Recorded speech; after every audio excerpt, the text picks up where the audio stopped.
your checks. You'll jump in the middle? I'll jump in the middle, yeah. I'll jump to the left. I'll check if that's in picture.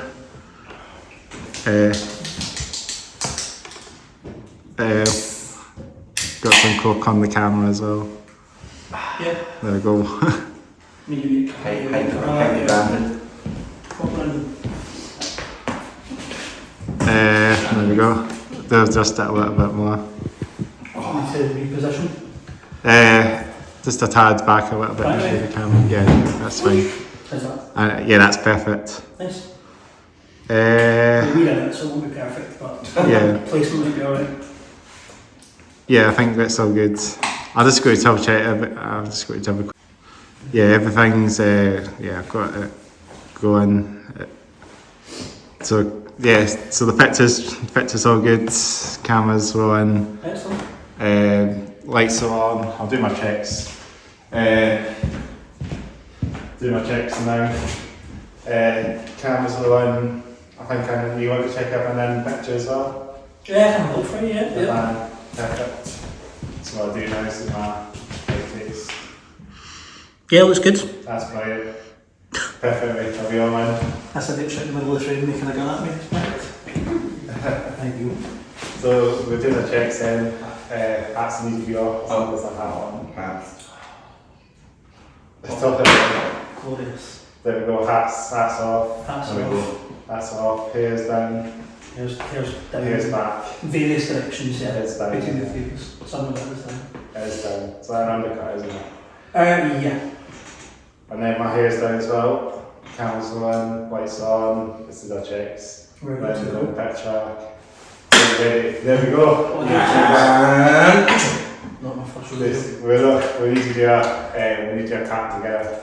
Together. Can we do it together? Yep. I think you know it anyway. I think you've watched the few episodes, so you know it.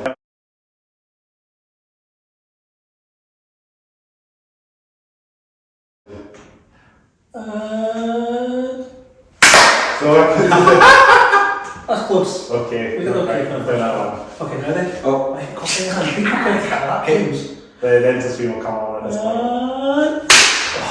So welcome to the Hats Off Hair Down podcast, episode number 46. We're joined by the one and only Atlas Emperor. Good morning.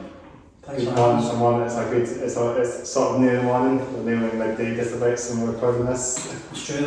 It's a beautiful midday/morning though. So Yeah, sort of mid-morning. we'll take it. We'll take it. It's a good day for it as well. So welcome you on the podcast, Atlas Emperor, all the way from Glasgow.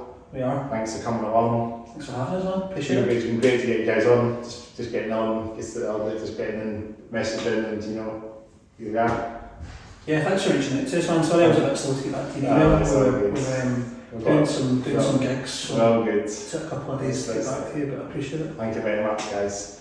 So yeah, I think this. We say an introduction. We talk about introduce ourselves to the band as well. So you want to introduce yourselves and what you do in the band? Yeah, certainly. My name's Stephen. I sing and play guitar, play bass now. You play bass now? Write the songs. We both play bass now. Do you? Yeah, we have to. There's no way else. So, You don't have a bass player. we sadly, our last bass player perished in unforeseen circumstances. He didn't really, it's just not in the band anymore. I do everything that isn't the kind of keys and electronics side of things, which is Jamie's remit. Jamie, I play guitar, sing, play bass as well. I do loads of things. Yeah, I do the keys and electronics and Songwriting, lyrics pre-production, yeah. anything that's not answering emails. Yeah, pretty much. Yeah, I do emails. I'm an admin guy. You do that on the. You probably got that some of the emails anyway. Yeah, I think the email does. Yeah, It's just a running joke that I'm the secretary and Jamie's the. Yeah, Steve has to ask, did you see the emails? And the answer is always, no, I didn't. Jamie does all the production stuff, I do all the secretarial work. Division of labour. That's it. So you're kind of you're a three-piece band generally. You've got a drummer as well. We do, yeah. Our drummer James. Hi Jay, if you're watching this. Watson. You better be. A friend of ours, James Lorenzo, who we met about a decade ago, we toured with his old band. He used to play in a band from Liverpool called Fall of Every Sparrow, and we've always been friends. And then in late 2019, we spoke to Jay about starting to work with the band. Initially he was just writing parts remotely, and because of the pandemic he wasn't actually able to come up to Glasgow for a couple of years after we first started chatting to him. So when we started writing the second album, we were sending him songs, and yeah, so he's plays live with us as in our videos and stuff. Yeah. Just because he's in Liverpool he doesn't attend things like this, but yeah, he's our very far. third musketeer. Further down the map a little bit. Yeah, he's a little bit south. Yeah. Good city though, Liverpool. I was there like a while back on family holiday, like we used to Beatles stuff and that, and it was really nice to go to Liverpool. Yeah. I've been there. I've never really got a chance to go out much in Liverpool and see all that kind of stuff. We usually just end up turning up, loading in, sound checking, getting some food, playing a show, and then leaving. Yeah. Quite quick then. Yeah, like most cities. Yeah. Yeah. At least you get a day off the tour or something, eh? Yeah. I mean, we've played 2 Liverpool shows since the album came out last year, so we'll get back again and maybe get to see some of the sites next time. Just like a day trip or something. Well, maybe Just get there early. Yeah. Or maybe have a day off afterwards, depending on how we go on. That would be nice. Right, it would be it's a brilliant site to visit as well. It's good to see all the Beatles stuff and that as well. Yeah, definitely. I think there's some of it, like there's a museum there, isn't there? I believe so, yeah. It's a big part of their heritage, isn't it? So, Exactly. yeah. And they've got some good transport systems there as well. They've got the metro. We'll talk about trains in this podcast, as you probably know, further down the line. Yeah. You know, this is a bit of a train, sort of half train podcast, consultation stuff. So we'll talk about this. We'll talk about the Selway when we're coming from Edinburgh to Bridgend. So we'll talk about trains and transport, won't we? Off camera and that. Aye, there's a bit of chat about Edinburgh trains being nicer than Glasgow trains, which I don't care. Defending Glasgow transport, so you're probably right. You're probably right. Yeah, well, this is a slightly different angle. I'm normally sitting in this seat, but I'm sitting this time. It's like Mix it up a little bit. So you're feeling a bit like you're looking in the mirror? I thought like a wee bit. You keep turning. I'm quite used to turning. Do you guys need to switch? Is that what's going to happen? No, You can improvise. I'll actually double check if we stole the shot and they can record. Okay. I'll do this a couple of times, but I think we're all good. We're still. Yeah, it looks alright. Everything looks in frame. Everything looks good. We'll have to move around a little bit, I suppose. Unless we decide to move around, but I suppose it's Is it musical chairs? Is that musical It's chairs. musical chairs and discussion of trains. Discussing the trains. What a Saturday. Scenes. Absolutely. Better than playing some gigs. It'd be cool. It'd be something. Playing gigs and doing this as well. Playing musical chairs and trains. This is as good as playing gigs and that as well. Yeah, you could introduce musical chairs to gigs. That would be quite interesting. That'd be cool. Change a mosh pit with it, wouldn't it? I was thinking more orchestra, that after every song, after every tune, the sections all have to move around. Like, that could be really interesting, actually. That actually could be really interesting. Yeah, or absolute chaos. Like, total Which is also chaos. interesting. It's also interesting. Yeah. Get Steve Reich to do the small one to start off with, the sextet, and then build it from there. This is how Jamie's brain works. There'll be tangents. Yeah. Tangents will happen, but that's a good thing. That'd be cool. Okay. So talking about, as we say, obviously you guys are from Glasgow, so I've had a few Glasgow bands on this podcast. Yeah, I've seen them, man, I've done so many episodes now, there's so many bands that come from Glasgow and some bands from here, of course, as well. Yeah. So we're getting a mixture, we're getting bands like further down the south as well. That's great. Amazing. So the podcast is getting out now. We're now up to 50 episodes. Yeah, that's awesome. Not far from it now. Congrats, man. Yeah, it's good. It takes a while away, but Oh, totally, like anything, but yeah, you're building, and as you said, bands and artists are coming from further afield, which is awesome. I think so, because like touring bands can stop by and Exactly. and that's the whole point. I think if you see a band on social media and there's a date in Edinburgh and there's maybe a bit of leave room with a day off or something, maybe just do it, see if that's a deal of the day. It's great to do that. Like you can meet, like certainly with ourselves too, and you can meet some people that are maybe involved in the music scene. Like, for example, we have a friend called Herman who is from South America but lives in Toronto. And the first time we were over in Canada in 2017, he was taking photos at one of the gigs we were doing, and he was literally one of maybe 3 people in the room. There was three people. It was like 1 o'clock in the morning by that point. Gigs in Toronto start late. Really. But yeah, so he started chatting with us afterwards, and as a result of that, he asked if we had the day off while we were there, and he did photos for us for free. So we became tight, proper, good buds. And then the next time we were over, which was April next year, we shot a music video with him. So like that's just meeting someone who. You stayed in Canada, didn't you? We did a few tours in Canada, yeah, before COVID. We were over there 4 times over the space of like 23 months, to be really specific. So that's brilliant. We've done a lot. It was all kind of in Ontario, just in the province of Ontario, and we played in Montreal, so we didn't go out to further parts of Quebec. We weren't out on the East Coast. Obviously Canada's enormous, so it was mostly like within maybe a 3-4 hour drive of Toronto. But we played a lot of cool towns and cities. Like, a lot of places to a play. lot of places to play. It's a big scene up north, and a big scene in America as well, Canada. Ridiculous, yeah. I mean, I think for the kind of stuff we do, although our music falls into a few different sort of genre brackets, we found really receptive, great. Even for the first time we were over, crowds over there were super responsive to the kind of stuff we did, and because we went back fairly regularly, it meant that in certain cities, like Toronto for example, a town called Barrie, which is about an hour and a half north of Toronto,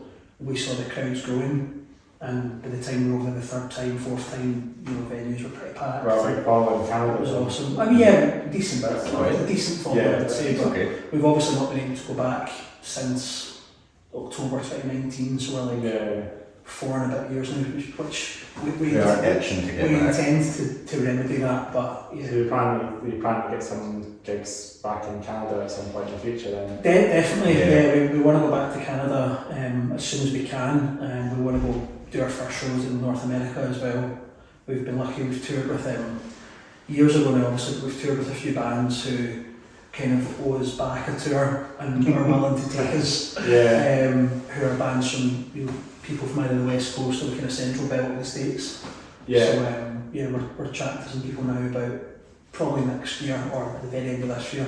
That'd be cool. Doing our first shows in the States, which would be awesome. That'd be good. Yeah, By definitely. the time this podcast comes out, you'll be in America probably. Well, we'll see. That would be lovely. Yeah, your turnaround time's probably quicker I think it'll be up before then. Let's get over to the States, so yeah, that's definitely in the cards. Did you ever get up there when you were in Toronto? Did you ever get up to see the tower, the big massive tower? No, unfortunately not. I did have, there was one day, I think it was maybe our first day, everything was hectic because our flights had been cancelled, and then we had to go and fly the following day, spent less prep time. Yeah. So Steve and our old bass player were having to drive out to go and pick up the merch for the tour, and myself and the guy who was drumming for us on that tour got to spend like a whole day just wandering around downtown Toronto. So we went around kind of that area, around the financial district, and it's a massive city. it's so big. It's so big. Went to some really cool coffee shops, went to some really nice bars. I had numerous pints.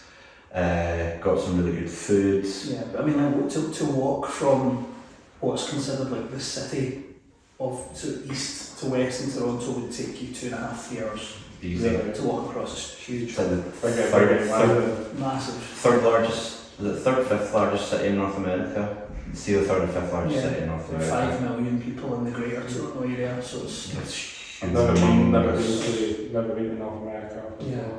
Toronto's awesome. Toronto's amazing. Canada, the parts of Canada we see in general are awesome, but I do have cousins from Canada talking about Canada. Yeah. I've got cousins that live in Vancouver. Okay, so over the West Coast. West Coast, but we'll talk about maybe at some point when maybe one of my cousins has a wedding. Yeah. I can really shout out to my cousins that live in Canada. Yeah.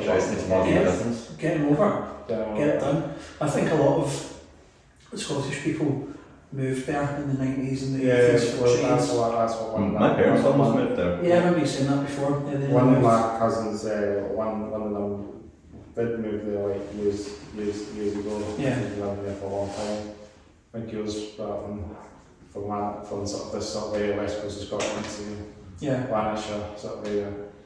Yeah, My cousins are from Lanark. My cousins are from the town called Lanark. Yeah. I know Lanark well. I know it very well. Yeah. You've been before then? Oh yeah, I grew up in Kirlook, just Yeah, Jamie grew up in which is only a few miles away. My gran actually was, my gran used to live in Lanark. My gran also was from Lanark.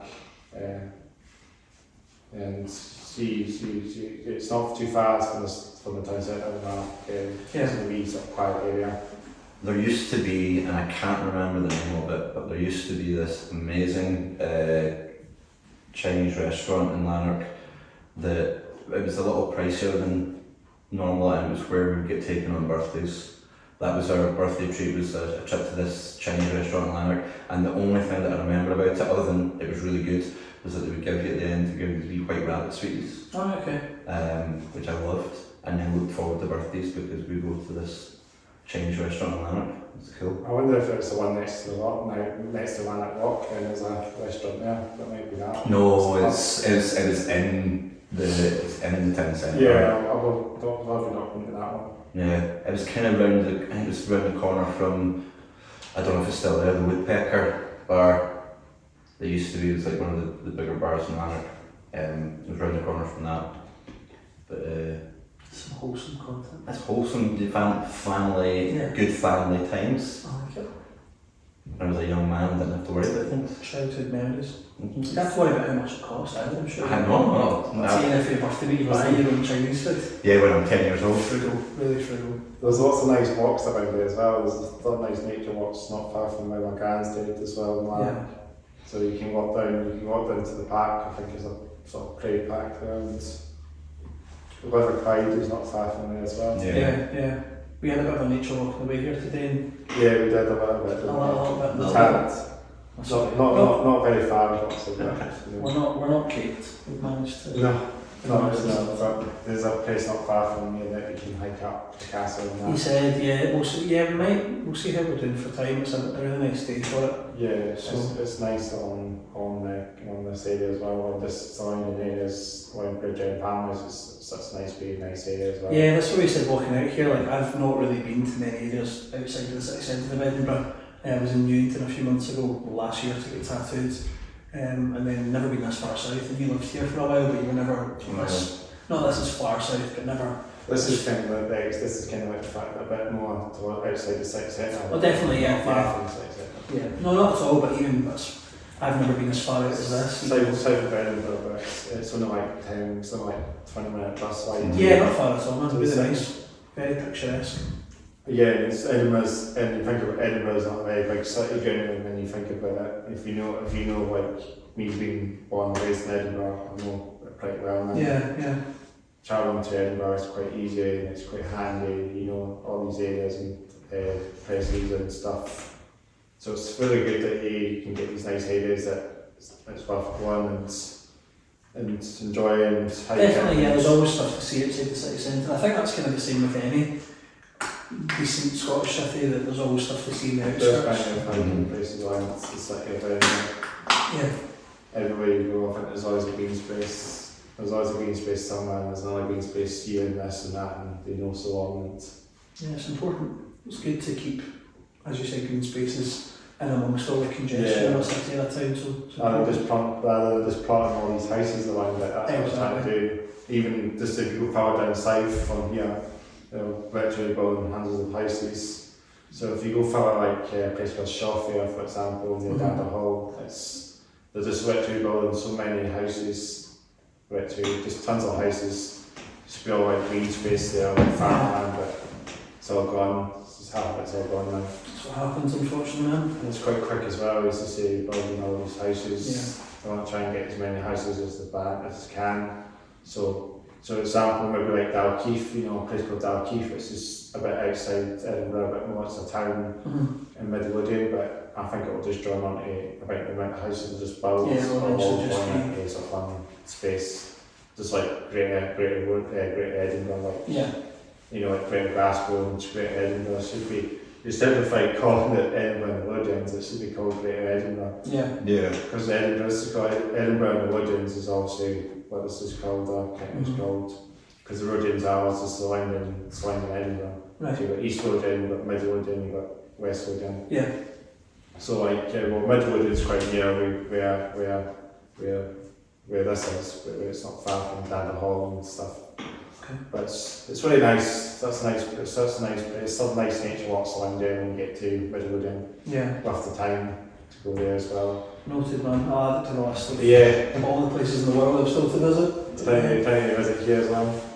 You know, I'm like, you know, it's so much to just take time and that. Just to explore and hike, you know. So, I'm just going to double check the recording again. Sorry about this again. Okay, no worries, man. I'll do it every time. No, it's all good. I hope I did check the record button. Yeah, I did. Yeah, we're still in the picture, aren't we? Yeah, we're all good, I think. Yeah. Get it to episode 100 and hire yourself a producer to You get a producer. keep an eye on it the whole time. I think it's so. You can just get a wee thumbs up. Thumbs up. It's like, everything good? Yeah. Just being behind camera, off camera, and just to. I mean, I don't think a lot of concrete with my phone's got deep battery. It might have actually. No. You'd set up a big mirror behind the. I think it needs a camera. So you I can see it. think it needs a wee front sort of square. So video record or something. It doesn't have any of that. You just look at it, it's like phone's just standing and it's not on. It does the job though, man. It does the job. It does the job. The wonders of modern technology. Exactly. And it's good quality now as well. We can just record videos on any device these days. This will look good on playback. Yeah, Jamie got a good phone recently for the first time. First time I've had a good phone. Well, good camera. A good camera, yeah. Yeah. I'm really frugal when it comes to stuff like that. Why would I bother spending money on stuff that I'm just like not really using that much? And then I got a camera with a really good phone, a phone with a really good camera on it, and I was just like, oh, I can do things with this. Yeah, they do loads of things now, can't it? It's like a DSLR camera. You can get lots of filters and stuff. Mm-hmm. Yeah, it's. Well, now I don't have to borrow Steve's phone every time Steve wants. We're doing pictures for like upload for socials and things like that. It's like, oh, let's get a picture of this, and say, well, we can't use anything off your phone because your phone's rubbish. Good it'd be worth using for like your music videos and that as well. Yeah, I mean, talking about that, so. Yeah, we've done stuff on phones before. We have a while ago, yeah, certainly. I mean, we'll film a lot of stuff when we're out gigging, or film a lot of stuff rehearsing or recording, but we're fortunate enough to know people that do it professionally. A friend of ours, Callum McMillan, who's done the last bunch of our videos. Give a wee shout out to him as well. Yeah, Callum McMillan Photography, check him out, he's very talented. Excellent. A wonderful ginger stallion of a man. So done a lot of videos for the second album with him. And he's done a lot of like live shots for us and like live footage. Promo photos, like he's a very talented guy. So thankfully there's people like him that can just capture our horrendous faces professionally. Mm-hmm. So than just, but yeah, phone cameras are great for.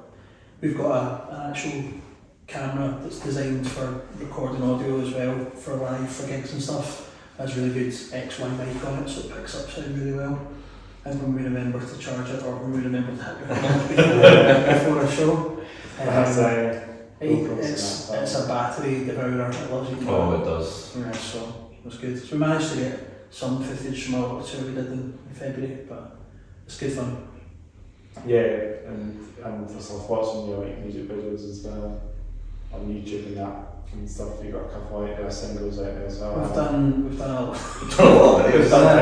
For a band of our size, we've done. What's that? One of your friends a hitman, wasn't you? Yeah, you got beaten to a pulp. Yeah. That was. I'm going to be honest. That was so much fun to shoot. Yeah. It was. That's quite. Not just because I was beating you up.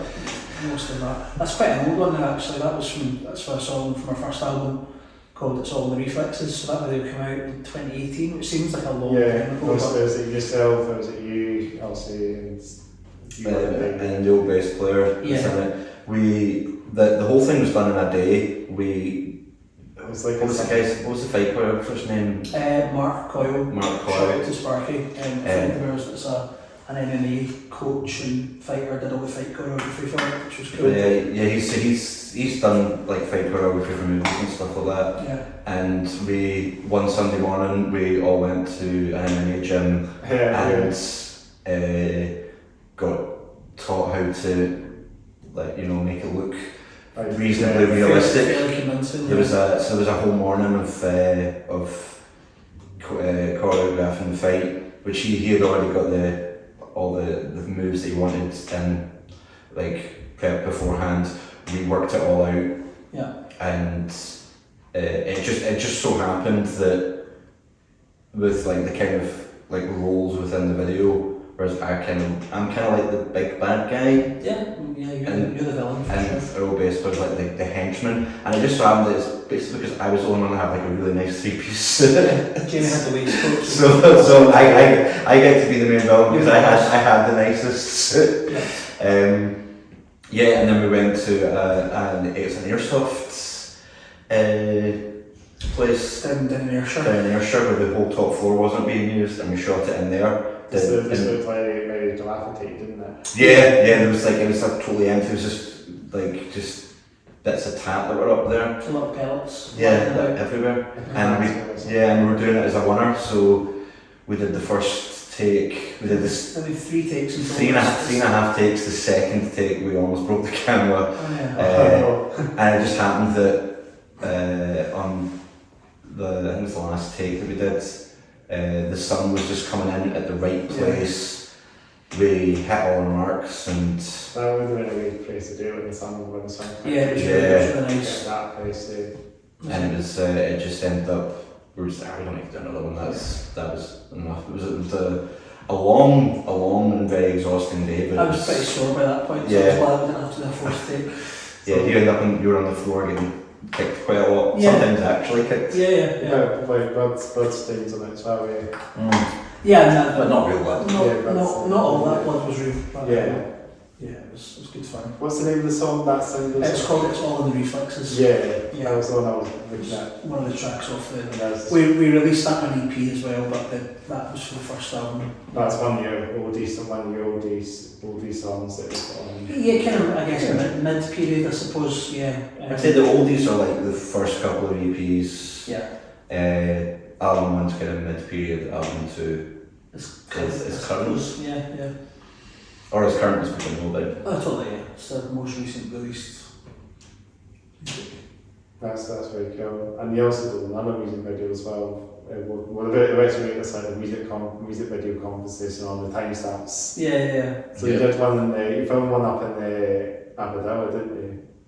And where? Was that not one? Arbroath, sorry. Oh, yeah. That was the sequel. It was a sequel to that. that. Was that what happened at the end? Yeah, that's what happened. Case of that. If you were in the case or something. Allegedly, I was in that case that my body would never fit in even if I was dismembered. But I mean, that one looked really good. We did kind of rush that one a bit. That wasn't as well planned. It wasn't as like we the opportunity to shoot up there because we were doing a gig up there. Yeah. The opportunity came up to do it, and we're like it'd be such a great place to shoot. Weather was looking really good for Yeah, that it's day. and we Similar to this, really nice and queer. And we did rush it a bit, so the execution wasn't quite as. It wasn't as well planned. Wasn't as well planned as as that, unfortunately. But it sounds slow motion, wasn't it? So. It was another winner, and he'd done it shot it at high speed, so that everything was really slow. But that was quite cool as well. That one. Yeah, that's the one. What was that one? Our Hands Part the Waves again. That's all old stuff, man. You're not seeing the new stuff. I did watch the new stuff on the other stuff as well. The new stuff the other night as well. Yeah. What's the new stuff called? Oh, there's a bunch. So the last time. album. The one you dressed up. The one you filmed in the studio. That's the one. The one you filmed in the white backdrop. The white, yeah. We're all dressed in white. Yeah. Last Will and Testament. That was really good. That one as well. Excellent. That's from the new album. That's one of the singles from the new album. So that's been a live staple since these songs came out. Yeah. That made a made a bouncer cry to that. There you go. It's a hard thing to do. Yeah. Broke through his tough exterior. Mm-hmm. It's good to get checked out, and I appreciate it. It's funny because, as I was saying earlier, like for a band of our size, we've done a ridiculous amount of music videos, because it's just an extension of the story, and it's an extension. I know this sounds really pretentious, but it's like an extension of the art, if that makes sense. So the same as we think about the artwork for our releases, our merchandise artwork, the videos themselves, even though the concepts for the videos might not tie into the lyrics necessarily, we always want to think of something that we feel is visually captivating. Yeah, it's the visuals, and it's not just like if it's tying in literally to a concept. It's more. It's not even like about being like literal, or even thematic. It's more about the vibe, the vibe of the. I did say vibe. I know. I feel bad about it, but I mean vibe in the kind of 60s. Yeah, no, like the feeling, like the feeling that the song evokes, that the video should, kind of double down on that. Yeah, definitely. And enhance it. Yeah. That's what I think the videos should be, or they go like the complete opposite way if you want to really get some kind of cognitive dissonance going on. They don't fit at all. Yeah. Okay. My favourite example of which is probably Rocket from the Crypts on a Rope, where it's just quite dark sounding song, and it's like super bright video, and they've got like kittens and puppies, and just like. I remember it vaguely. MTV2 back in the day. I think I watched that on just a regular television, didn't have MTV2 in my house. MTV, yeah, that's a throwback. It's a throwback, yeah. Now like that nowadays, eh? No, I heard Scuzz stopped recently. Yeah. I don't know what, I mean, it's just YouTube for those things now, Yeah, isn't it? Or TikTok, depending on your your concentration span. The attention span, as I say. Yeah.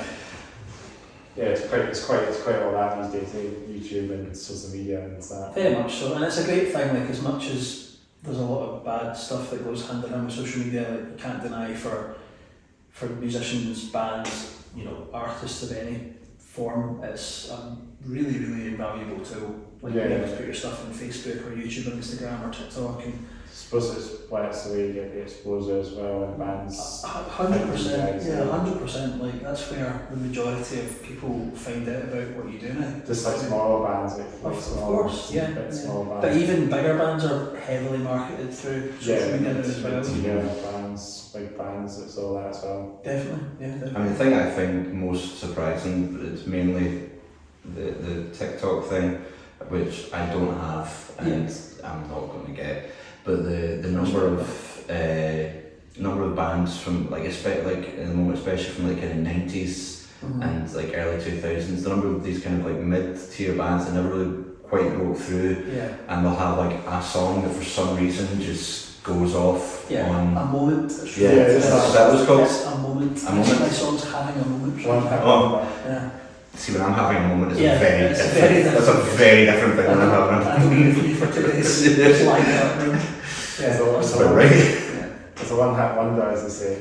Yeah, kind but of. It's It wasn't even. But 20 years after the fact, and it's a lot of times it's album tracks, so it's not even singles they put out. It's stuff that's for whatever reason people finally catch on to 20, 25 years later. I can't wait. I can't wait. How old are we going to be by that point? Could we sat in retirement homes and one of our songs is going to go viral and whatever the equivalent of TikTok is in 2047? And I'll be shouting at him to turn it down. Nirvana takes some of the G Spirit or something, and maybe get sort of revived or something. That doesn't need revived, I think as Jamie said, it's interesting that it'll be something like Tad. Yeah. Like an alternate album track that we listened to at the time, but it's interesting. At the end of the day, as you said, it's all getting your music out there, so it's part of the ecosystem now for bands, for sure. And it has been for a long time. There's so many bands out there releasing new music, so many indie bands out there just releasing a song every day just about, Yeah, I mean, we've spoken about that, our format of releases since the band started has been quite traditional, so we put out an EP, less than a year after the band formed, then a second EP a year and a bit later. Yeah. Then the plan was to do an album, which we started but had to stop because we had the lineup changes and whatnot. So we've released 2 full-length albums and 3 EPs, but in 2021 we actually released singles, which we'd never done, and we did covers and reinterpretations of songs. Lots like work stuff to work on during like the lockdown, and also by that point we'd finished all the pre-production for the album. We were just waiting on being able to go and record. So and we couldn't play shows. So it was something to keep doing. So I end up, as was my bedroom now, my living room, which is basically just a studio, and I just sit and tinker away, come up with stuff, and then Steve would come over and he'd record and then we'd refine it, and end up putting it out. Or like reimagining a song from one of our earlier EPs. Just more kind of in the vein of where we see the band going forward. I think the point I was kind of making with a release format before being more traditional, we've spoken about it, we're almost 100% that certainly for this year and maybe even into early to mid next year, we'll probably just release songs rather than a collection. So rather than an EP or an album, we'll probably just do individual tracks, a few months apart, because that's kind of the way it seems to be getting received these days, and it means we can put out music more regularly. So, well, I'll keep my eyes peeled on the YouTube, as I say. Definitely. I mean, we'll put it up on all the socials, and there'll be new music out at some point this year. I mean, our album's not even been out for a year yet, our last record, so it's not an old album. We've not really toured it extensively, due to the way things are now for touring. It's quite tough for independent bands to tour compared to the way it was before COVID. But we're working on that. There'll be new music. We've worked on a bunch of new songs that we're pretty excited about. So they'll be coming relatively soon. I think it's a thing with all artists, is that you get to that point, you work so hard on something like an album and it's done, and then you've got to do everything that goes along with that. But very quickly you've already lived with these songs for a couple of years, so you're ready to move on to something new already. By the time it comes out, I certainly was over it. I'm done with it. I hate these songs already. That's not true. No, I'm not sure at all about these songs. Love the album. I'm very proud of it. But there's the nature of this, the way that this album came about. There was so many songs that we had mostly or partially written that didn't make the cut for one reason or another. Some, maybe just wasn't ready to finish. Didn't quite get the inspiration to put the finishing touches on it, but they've sat there for a couple of years now. A couple of years now, and I can come at them with a fresh perspective, and we've reworked some of them, and I'm really happy with how they're coming along, and before long we'll have them recorded and out in the world. It's very exciting. That'd be good. We should swap chairs now. Let's do a musical chairs. That's in the middle of our chains. Let's do that. So you're sitting in the middle. Let's do this. Smoking this way. I think this is a part like we should do this on a podcast. A bit more of this. Mix it up. Absolutely. The first musical chairs guest. Let me just double check we're still on picture. Make sure you got that in the shot. It's all good. Sweet transition. Sweet transition, it should be. Don't sing it. Don't sing it. I knew it away. What one did you think I was going to sing? I can't say the name of the band, that one that frequented ABC 2 for years. Outtakes Trap. Yeah. I was going Aerosmith. Oh, okay, that's fine. Oh, you're Sweet Emotion then. Sweet Emotion, Back in the saddle. Transition sounds more like this. Stop it. Copyright claim. It's back in the saddle. Off track, so I won't do good. Right. Let's talk about DMs today. Okay. Right. I need new DMs. Everyone's wearing different DMs today. You've got the Chelsea's, I've got the 1914s. You got I've got the soft leather. Which ones are these? The 1461s. 1460s. Is that what they're called? 1460s. Yeah. These are 1914s, so these ones are like sort of skinhead, punky ones. But yeah, this is really, I really appreciate these ones because I do like these ones. They look solid. My first ever set of dogs were up to about here. Did you actually have 1914s then? No, because I don't think you could fit 19 eyelets in them because I was about, I'm going to say I was like 9 or 10 and they were hand-me-downs from a friend of the family who he had absolutely demanded that he got a pair of big dogs. Mm-hmm. His mum bought them and they were like kids size 13. Okay. Right? So I was even younger, maybe I was maybe 8 or 9. And of course he grew out of them in about a month and a half. So for maybe about a month and a half I had the dogs that I then grew out of and then didn't have a pair until that first pair that I got from Rich. Yeah, I didn't have any for years, but then You got a pair then? I got a lot of pairs, man. Yeah, I had to get in line. I think this is the DM band then. Yeah. Our drummer Jay has more docs than either of us. He's got it as well then. He's been abusing my wife's staff discount the most. Yeah. So about your own DM stock, it's just set like a sort of independent DMs. We will not sell them on. We're not third party resellers. No, absolutely not. No, absolutely not. But I mean, I should have used it more often, but I don't. I tend to get a pair and then wear them out until they're absolutely gubbed, and then I have to say, Rich, can I get some more? She's like, absolutely, of course you can. Yeah. They last a while, don't they? They do. Yeah, I can't. I mean, mine last about a year, but I literally almost wear nothing else but that one pair. Yeah. And I'm doing that on my feet all day. Like 24/7, just about. Just about. You win in bed. Yeah, sometimes, yeah. You fall asleep on the couch a lot. I do fall asleep on the couch a lot, so you yeah. do while you're sleeping. DMs in bed. Yeah. These ones are quite cute, these ones.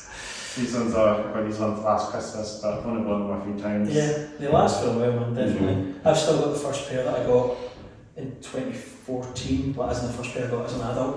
I had one pair when I was a teenager, but I can't remember the spec. But I got a pair. Is that the ones there then? No, it's a brown pair I've got. It's a discontinued pair. These are actually a discontinued range called the Atlas range. Yeah, so they'll do that in these chairs. You don't actually make them anymore. They do a different version, but with the yellow stitching around there as well. That was the part of the Atlas range, which I thought was the start of them wanting to endorse the band, but apparently not. Apparently they didn't care. They didn't care. It's only went down how a bit and the quality that went down how, didn't it? Because a lot of them made in Taiwan now. I can't comment on that. Yeah, they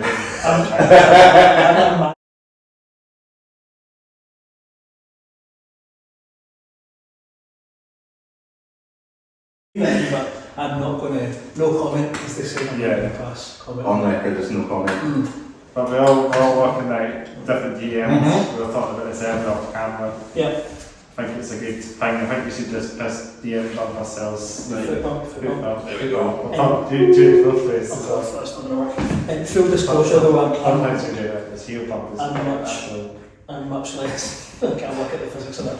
I'm much less rock and roll than Jamie because I can't wear mine on stage. I can't play with them because we have a lot of effects pedals and I do a lot of tap dancing when I'm singing. So I do wear some docs live, but it's more the kind of desert boot style, or I'll wear a pair of bands or something. I can't crush my pedals. I quite like these groups actually. I do. I crush my pedals. I have to wear these on stage now because the way I've got my pedal board set up.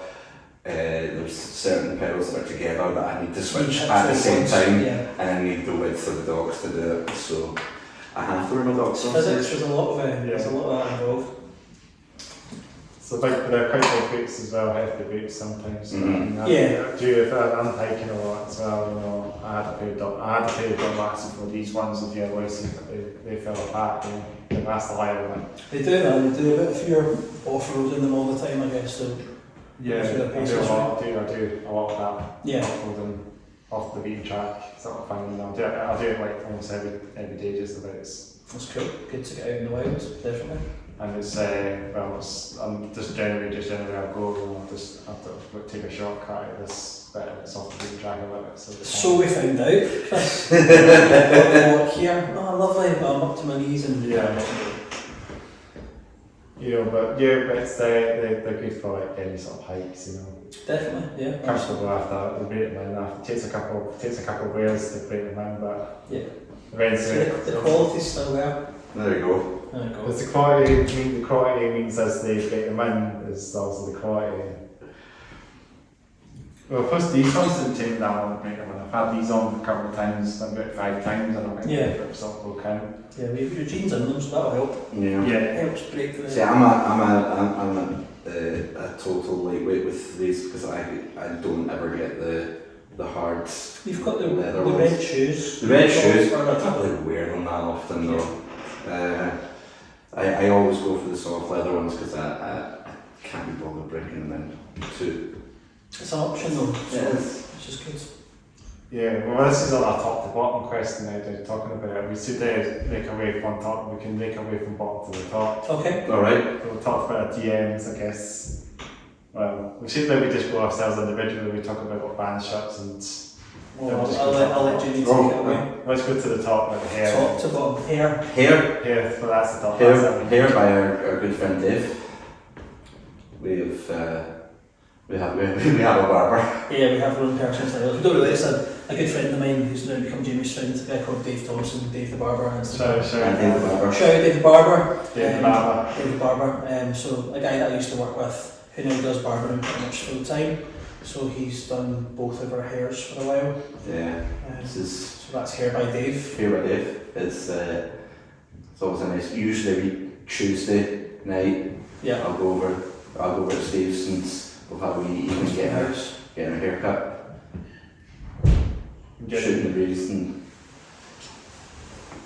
it's stuff like it's really wholesome.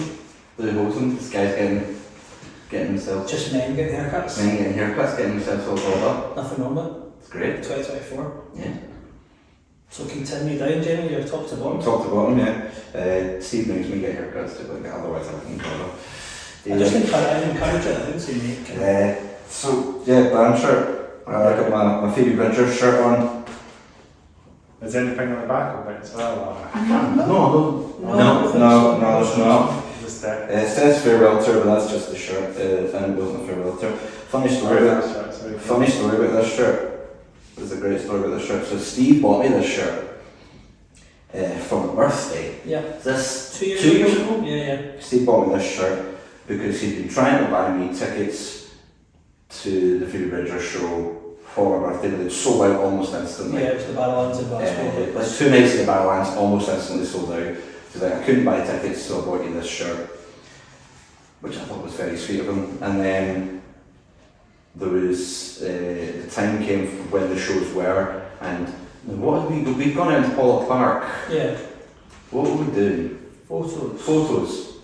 We were spending an afternoon just hanging out, taking some photos, being mates and that. Yeah. And doing band promotions, just like taking photos of like squirrels and stuff. we could do that. So that's fine, but that's not what we were doing. That's my point. And by nature photography. Yeah, well, yeah. And Steve had messaged me beforehand, so have you got any plans for after? I'm like, no, I haven't. It's like, oh, we're going to get some dinner or something after. I was like, yeah, cool, that sounds good. And a friend of mine had possibly got a spare ticket to go and see Phoebe Bridgers, and I was messaging them during the day, just being like, what's happening with this ticket? It's like, oh, I don't know, there's still at work, we'll find out. And I was like, okay. So I went and met Steve and said to him, I was like, oh, I'm hearing back from somebody, they might have a spare ticket for Phoebe Bridgers. And then Steve just turns, well, it was supposed to be a surprise, but messaged him back saying, don't bother, he's like, I've got us 2 tickets. Yes. He had managed to score us a couple of tickets to go and see Phoebe Bridgers that night, and we went, and it was amazing. Was it really good? Oh, it was unbelievable gig. She sounded even better than on records, but the band was on fire. And because of the nature of the gig, the bar was always nice and quiet. You grab a drink whenever I wanted. Was that actually quiet? Because normally we think it would be packed. No, it was packed. Well, the venue was packed, but it was a 14 plus show, and a large portion of the crowd was between 14 and 18, so they had like a bit at the side for like soft drinks. Tuck shop. Like the tuck shop. So the actual bar to go and get a drink was pretty quiet. So the whole night, whenever I wanted a drink, I would just go and immediately get served and come back. Massively different from when we then went to the 100 Reasons Hells for Heroes show, when everybody's about our age and the queue for the bar is full the whole night. Was it themselves or the support? Whose support? Was it Muna that supported? Phoebe was headlining her with her band. It was one of the bands off of her label. I think it was Muna. Yeah, maybe. They were really good, but it's Phoebe. Yeah. She was incredible. We actually covered one of her songs in 2021 when we mentioned did some covers. We Yeah. released a song called Georgia, which is a Phoebe Bridgers song, but we reinterpreted it into a more Atlas-esque sort of style. Like your friends, like sort of playing style and that. Yeah, well, we did that with a bunch of songs. Yeah, that was the first one we did, and we did a fun wee video for it where we all had skeleton onesies on, like Was that like her band used to do. Is that the song George? Is it another song called Georgie? Georgia. Yeah, that one. Was the way you had your hair on. Oh yeah, I had long hair. I had long hair. And they Bleached. Had it dyed days. Yeah, that was a bad move. I mean, I think it kind of looked cool. It looked cool for a while. It was It ceased for someone who is laissez-faire about their hair as I am. It's not a good idea to home bleach your hair and then try and keep it up, because it started to get really bad. And I was always having it tied up for work, so the whole thing ended up becoming really knotted, and when I went to get it cut, the barber was just like, please don't ever do this again. Yeah, okay. Okay. That was like a one-off or something. Is that like a lockdown? That was a lockdown. It was a lockdown here. You've had it long before though, but you didn't do the chip last And I time. may have it long again, who knows, but Timing this podcast is up every long. Yeah. oof.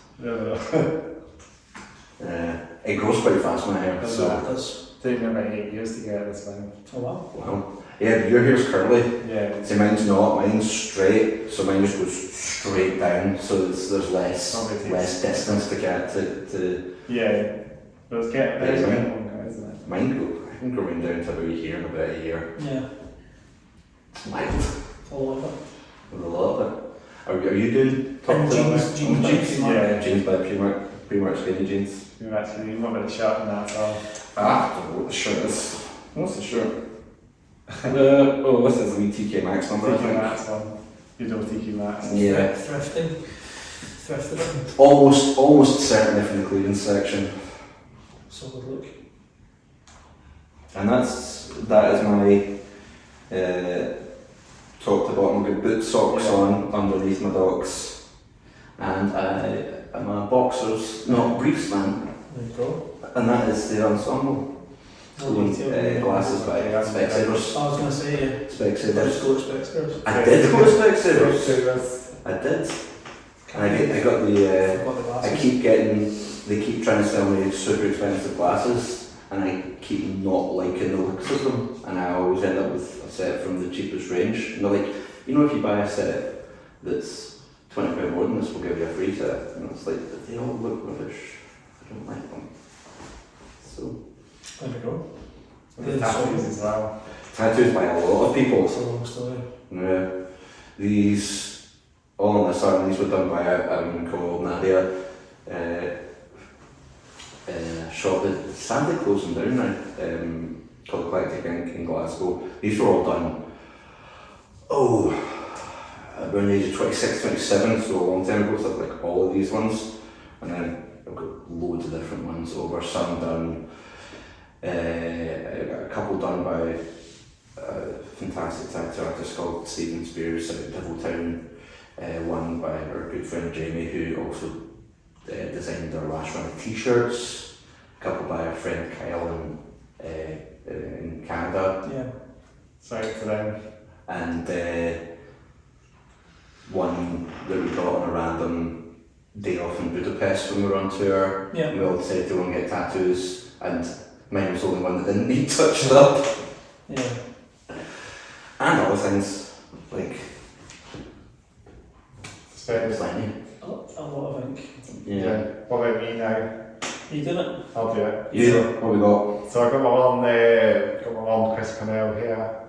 As some of you probably know, said it a few times in podcasts. I would like Chris Cornell. I don't have on Soundgarden. I'm familiar. That is, Do you see that song? that's proper. Yeah. That's proper 90s Chris Cornell. Yeah. Late 80s, early 90s Chris I'm Cornell. like the young Chris Cornell. Just That's more favorite Chris Cornell. That's a bold statement. example like Chris Soundgarden tribute band or something. Oh really? I could. You could. Have I You got got the the pipes style? or No, but I No. could. That's Probably you're scuppered then. call it a different name. And amongst our 2021 covers, we did the cover of 4th of July. Soundgarden, my favourite band ever. You like it as well? Literally the reason I'm listening. Yeah, so. That's amazing because you do all highs as well. We'll talk about it in the wee sec. I do that sometimes. Yeah. That's brilliant. But that's it's literally my favourite band ever. So Awesome bands. Like some good stuff. Spoon Man is a good song. it's It's one of my favourite yeah. Soundgarden songs. That whole record's incredible. So yeah, good band. Bad Sort Finger, isn't it? That's on Super Unknown. Something on Super Unknown. Bad Motorfinger was before, and then Yeah. you did an episode. Yeah, that one. That Super Unknown is the one. I think that's got lots of songs in it. It that's does. a long It's album. like album. Yeah, like 16 tracks, I think. Absolutely. So your shirt? Cool. My shirt. So we got a band called Bone Coat from Nottingham. Nice. It's a kind of electronic, sort of dancey, EDM sort of style band. Nice. It's a cool shirt. I saw them at, They're an EDM band.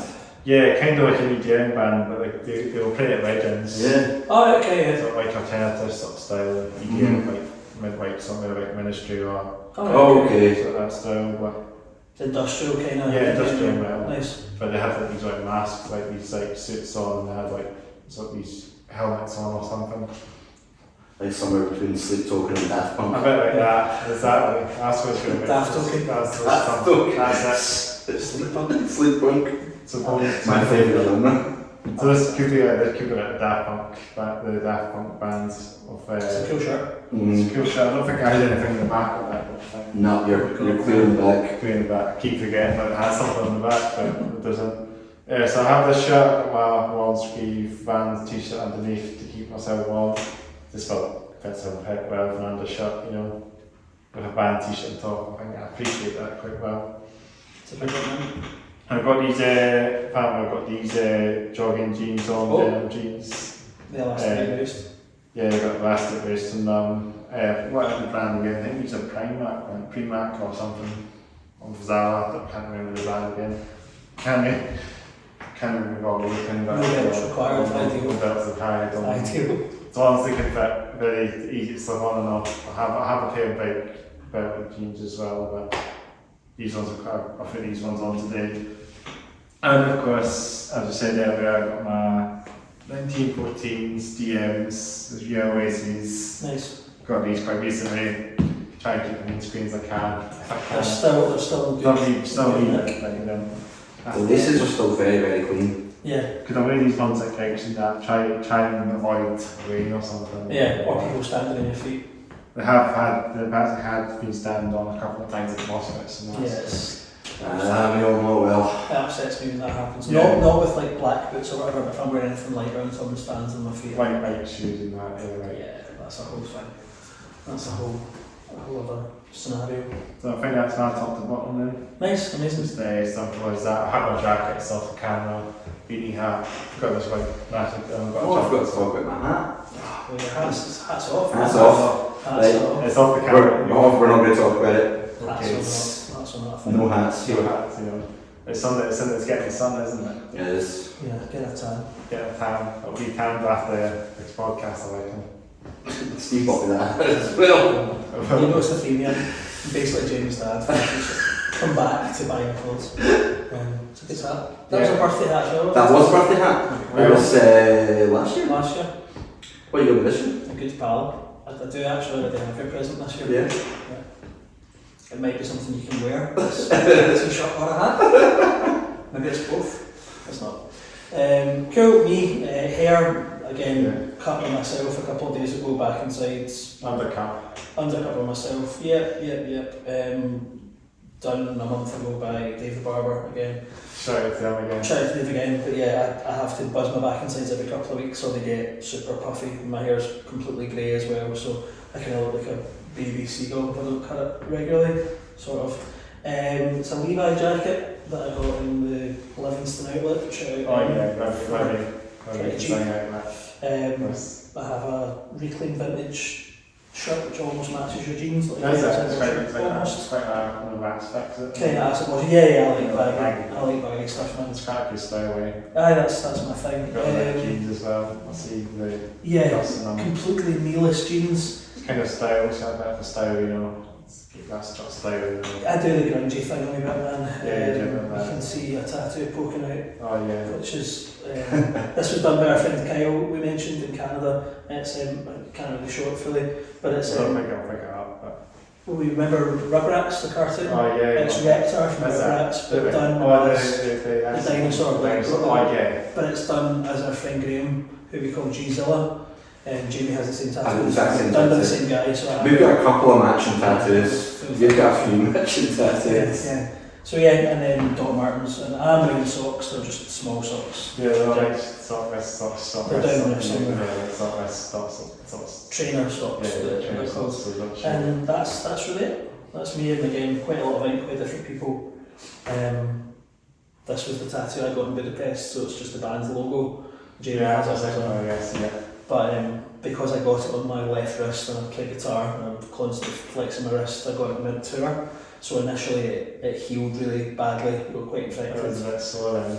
It was pretty jacked up looking, so our friend Kyle Smith, who's based through in Leven now, but he was tattooing out of Glasgow at the time, he's a Fife boy originally. Yeah, shout out to Kyle. Shout out to Kyle Smith. Shout out to every Kyle that does tattoos, I know like literally 4. So he's redone that a couple of times, so it actually looks it looks like it's in decent nick, but it's been done 3 times, so, and I have cats in my hand because I have a cat. Shout out to Gino, he's violent. He's a reasonably large cat, just plain. He's not a real cat, he's 12, but we like to... Why is the scratch a lot? We like to fight. To do all that. Like, in a friendly manner, we like to tussle. Yeah. Also, give you a shout out to Stay for Tomorrow as well. Awesome. Band from Stay for Tomorrow, and Nothing Speaks. There's some of my bracelets as well, which is give a wee honourable mention to the bands. Nice. We'll get them on the podcast at some point. Stay for Tomorrow and Nothing Speaks. Are they Edinburgh bands or? Stay for Tomorrow's from Fife somewhere. Okay. And Nothing Speaks are Edinburgh bands. Nice. So I'll shout out to them. They'll come on the podcast at some point. Hopefully, get in the podcast, guys. Get on the podcast. Do it. Guys wearing your bands. Do it now. Do it now, exactly. That's what we need to do it. So I think that's clothes talk. My nail varnish is. I normally have a nail varnish on, but it's non-existent today. You can't shout it out then? No. Oh right. Well. Shout out to non-varnished nails. Yeah. Non-varnished nails today. Exactly. Natural. On that style, yeah. That's in past, isn't it? That shop. Yeah. Don't see that in anymore. Sure, gone. Au natural. Yeah. Done. Yeah, when did they go on that? It was years ago, wasn't it? Can't keep track of these things. I can't remember when they last us in your shop, but they sell all these gardening stuff and all that. Kind of like antique stuff as well, like stuff that's kind of for the house and that. Right, okay. So I saw that. I used to go there years ago. But it's more like stuff outdoors, like gardening stuff for the garden, like ornaments and stuff. Oh yeah. That sort of style. Shout out au natural. Sorry to them, I'm still good. Shout out to Willis as well. The big W. The big W. Oh man, going with the big W in the sky. I'm getting real nostalgic now. I can't talk about worse, I'll start with weeping.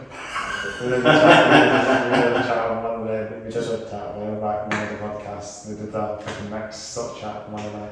Oh, pick and mix. Those were the days. That was a jam, wasn't You it? can still get pick and mix, guys. Yeah, but the thing about Woolworths was that you could get anything. Just about. I had so many things, like just random stuff that, you know, it's like, I'm all going to get a pick and mix and I'll come out with like, you know, big, like, box crates for storage or come out with books or CDs. That's happening. Tesco exists, by the way, they do pick and mix. Just, you can get boxes in Tesco. Yeah, it's not the same. It's not the same. Let's not shout at Tesco. Yeah. Shout at Woolworths. Yeah. All good with us. Good. I think that's when I finished the reserves first.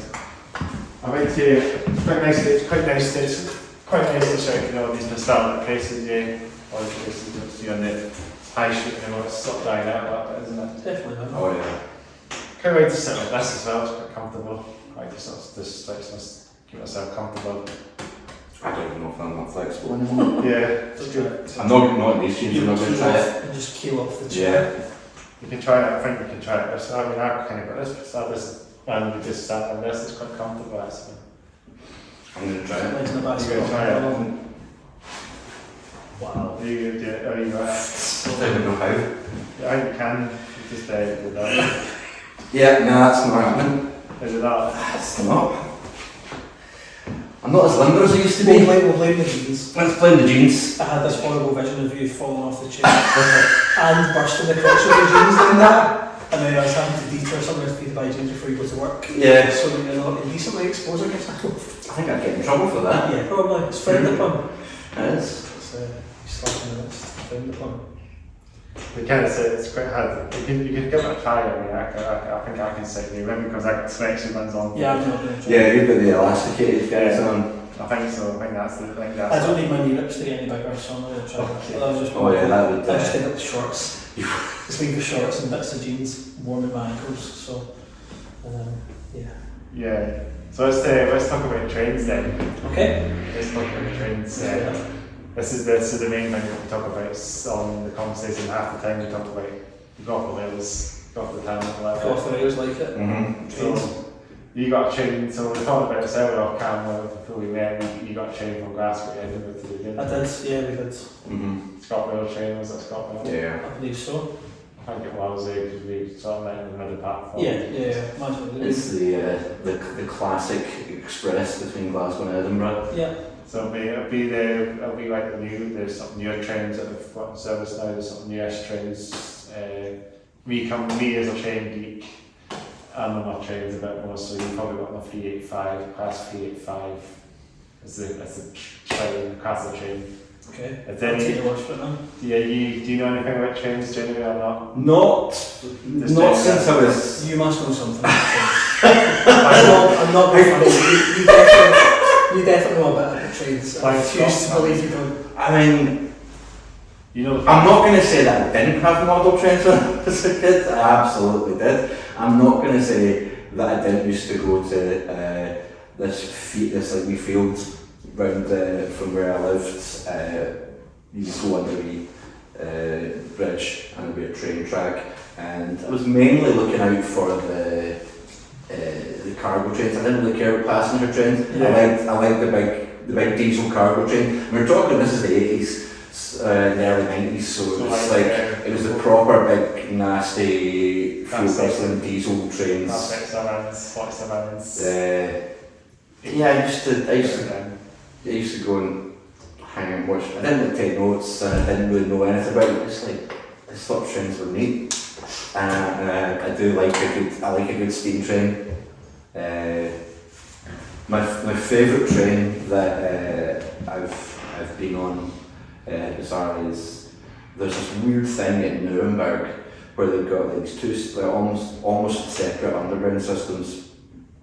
And on one of them they use really old trains, really old underground trains, and it's like wooden benches and everything. Okay. And it was really cool. I really liked it. It's that or trains in the double-decker trains in Barcelona. I was going to say, when we went to Italy, so we recorded in Italy in 2022. Really? Yeah, North Italy, so we were in a town called Ferrara, well, technically we were in a village called Colonia, Ferrara, which is north of Ferrara, which is north of Bologna. So that was part of the reason we had to wait to do the second record. The label that we'd signed to, we had to go record in Italy with the producer that worked with that label.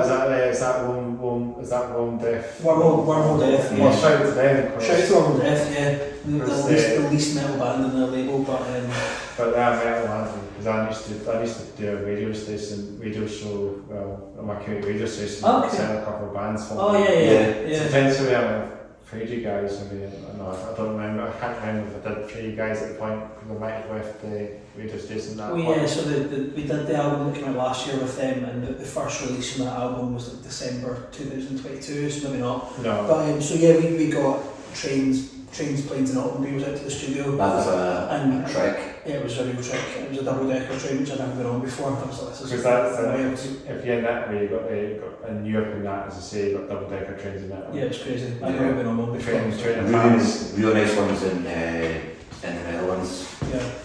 Yeah. I was over there doing some shows with a friend of mine, and we got these really nice trains from Amsterdam out to where we were going. We just sat there with our. It's much easier to do those shows because we just had an acoustic guitar each and a backpack, and that's it. So we just sat on these double-decker trains drinking incredibly strong Belgian beer and just enjoying the Dutch countryside. So really nice. That's how we was a really nice train journey actually. The trains in Holland are probably as good as the town trains as well. I mean, the trains in that way, as I say, I've been on that way, I've been on holiday vacation in that way, trains to places in that way. The double deckers. Give a shout to Train Italia. That was them. Shout out to them. Brilliant train company. I mean, our trains are great, always on time. I mean, it's better than our trains, I guess, at least. Yeah, no, public transport leaves a bit to be desired when you visit other places in the world. But like Europe and in Europe and that public transport's king, isn't it? Well, again in Canada, we spent a lot of time in Toronto, as I've mentioned before. There's not even very much public transport there generally. People driving. Toronto was TTC, Toronto Transport Commission, so they run trains, buses and trams. Also they got it as well. So it's all by the same company, so you can get a train, an overground train, into a part of the city, jump off, go with the same ticket, get on a bus. Yeah, exactly. Get on a tram. It's much more kind of European than it is American. Yeah, it's great. You can get from A to B on the same, like a single will get you 3 forms of transport to your destination. Really good. That's what we need again. SPT, classified public transport or something they were called in Glasgow. They used to have their integrated public transport, didn't they, for a bit? Is the underground not still SPT? Underground still SPT. But trains and stuff were like Abellio and then you've got all your different bus companies and. Well, you can still leave like Cathcart one. Is that part of where the Cathcart and part of SPT at the time, because Cathcart would be the Greater Glasgow line. Cathcart's south side. That's not too far from where we are. So surely that would have been integrated to the public transport system at the time as well. It's not on the underground. It's on the overground. So it's overground the same. Yeah. So the underground in Glasgow just undertakes a very small part of the south side, the west end, and then kind of governs south of the river. And through the city centre. It's not a big underground system we've got at all.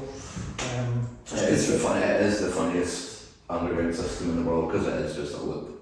Yeah. And then you see maps of all the other ones, and they're insane. It's like London Underground. There's like endpoints, but in Glasgow it's just a big massive circle, isn't it? It's easy to remember unless you stop. Oh, I have a gripe about London Underground because I was down there. When was that? September. Yeah. I was down there. My son and I went down for a few days to basically go down to London and be big nerds for 4 days, which was fantastic. And we got stuck in the middle of London at like 1:30 in the morning because the train stopped, and then the next train that finally came along an hour later didn't take us all the way to where we were staying, so we had to walk halfway across London in the middle of the night because of London Underground. No shout out to London Underground. Absolutely not. That's a bit of a hectic story. Something happens there. We actually had We had something in Milan as well, you know, like the Milan subway line. There was a time last time we were in Italy. Yeah. They had driver's trains there, so I think one day that we went on the day. I think we got the subway, we got the metro, as you say. I think it's the metro, and as it's known as in Italy. But we took one of the automated trains there, I think, to the stadium from the can't remember the exact station, but you know, like the San Siro Stadium or something. Mm-hmm. Like automated trains at one there. Right. One time going way back, the trains were stopped. So they had like buses. We had to get a bus back at the time in the centre. In fact, we didn't even get a bus too far because we got ourselves kind of lost at the point. So we phoned like an Uber. Then we got back to the city. Just a bit of a trek away, but It's good fun, man. You need that stuff. You need those adventures. For yeah, sure. that was a one-off. Trains will stop. Yeah. That's when the automatic trains. So maybe the computer must have went. Yeah. Computer must have went haywire or something that day and pulled the plug. Automation failed us. Yeah. There's a great album with that. Maybe we should. Let's do it. Trains. Let's do it 6 years ago. Let's do it about trains. That'd be the jam. That can be used like a solo record. But trains. Like Songs about trains. Yeah, train wreck. Gotta be some good songs about trains. Crazy train. Crazy. I also was one. Thomas the Tank Engine. Banger! That is a banger. Banger, like. Train of Thought by Dream Theater as well. That's the album. Yeah. There's to me there's a We're excluding everything by the band Train though. Yeah, don't even talk about Let's not talk that. about Night that. Train, Guns N' Night Roses. Yeah, That's a rock song. But Yeah. yeah, like trains. it's a good one. And so some bands have covered Thomas the Tank, metal bands have covered Thomas the Tank Engine. No doubt. No, no doubt. Definitely. It's the metalist train out there, isn't Exactly, yeah. Oh, the metalist train would be it? Diesel. Diesel. Good Absolutely. A Diesel 16 with a massive metal claw. Remember that one? There was one that had it was Diesel 16 and had you know, if you watched the film, I think the Magic Railroad or something, it was called. That was the Alec Baldwin one where he played the. I don't know if they still called him the Fat Controller, who was Sir Talking Hat at that point when they did the changeover. Don't want to body shame. Absolutely not. Fair enough. Not Alec Baldwin. How dare you? I don't know. When my son was wee, we had a lot of Thomas the Tank Engine videos that he loved watching. I was So like, I've seen a lot of Thomas the Tank Engine. I think my brother used to attack me to Thomas the Tank Engine. my brother was feral when he was younger and then he hit puberty and became okay. but it's good to talk about trains, you know, on this podcast. There's good information about trains, you know, getting on trains and going there and having, you know, things don't work out well sometimes with the trains, you know, there's always something on the line, or some issues on the line. Yeah. Growing up on the west coast, as I mentioned before, I grew up in a town called Gourock, which is about 26 miles to Glasgow, and famously it's in a region called Edinburgh, which at the time I looked, which I was probably 20, was the wettest district of Western Europe, like rainfall Yeah. per year. It's horrendous, man. It's like Indonesia, and 260 days a year. that's no good. Yeah, it was not great, but the trains were cancelled constantly. Yeah, okay. For any reason, like leaves on the line cancelled, snow cancelled, strong winds. It's like it's a coastal route in Scotland. There's going to be strong winds, but It's like Dorish and that as well, and down at Dorish as well, you've got the seawall and trains run round, and sometimes they do water gets on the track quite a bit as well. game over. No, but they run the trains still, even water sprays on sometimes on the track occasionally when there's high winds. That makes sense. That's another one that's on the coast as well. Quite a popular spot if you know about some train videos on YouTube and that. Mm. Lots of people you see all the water coming on the wheels. Right.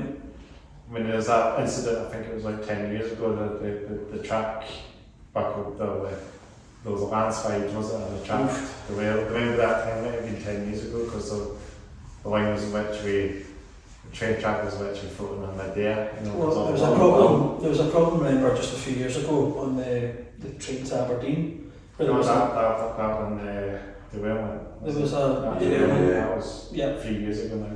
Yeah, well, yeah, it would have been, yeah. Yeah, remember that.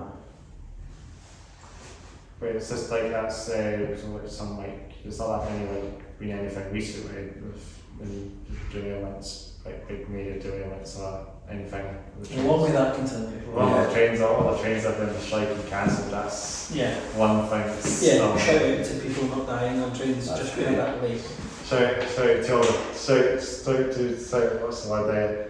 So there'll be all these trains. They should just invest like all the trains as well. HS2 is not doing any favours either. Yeah. But yeah, I think that's the train conversation sorted out then. I got stuck on a train for like 2 hours. This is my last train story. Okay, I was stuck on a train coming from somewhere in the north of England when I was about 19. I'd actually been down south auditioning for a band. Coming back from the war. I'd been down south auditioning for a band and I got stuck on a Virgin train. This is how long ago it was. Wasn't it? This was so long ago I was in a smoking carriage. Might be the 60s, 87s. Again, I'm gonna take That's the word for it. That's the train. It's a fair thing, it's a superior train knowledge. Absolutely. And we're stuck there so long and I had my guitar and then people were like, "You've got a guitar, you're playing some songs." I was like, "Absolutely not." I had an electric guitar with me. You never saw that guitar. It's absolutely beautiful. It was my first proper Stratocaster. Olympic white. What band were you auditioning for? Do you know this story? I don't think the band ended up ever doing anything. It was a new band. Right. It was one of the guys from,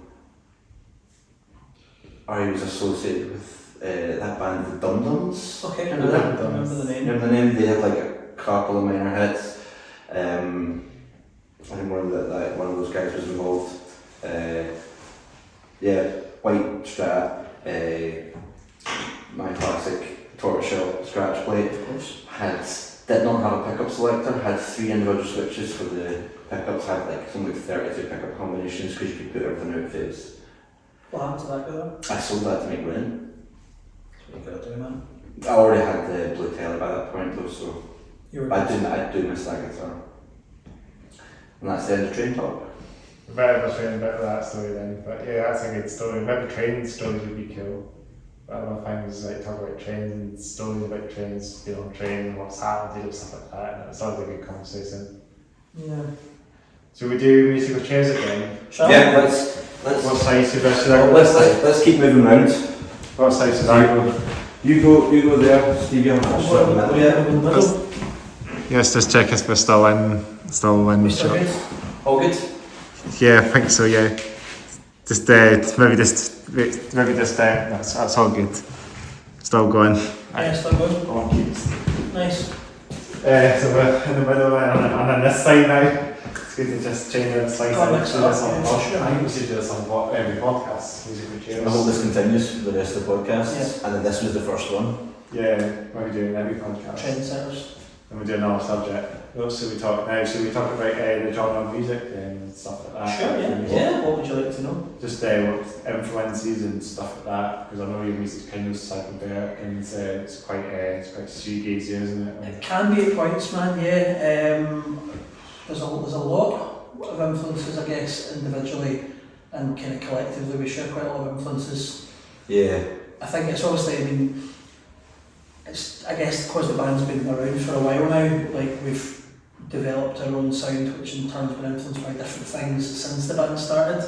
Did you say you're 11 years or how many one year? We've been going since 2011, yeah, so we're coming up in 13 years this summer, which is a while.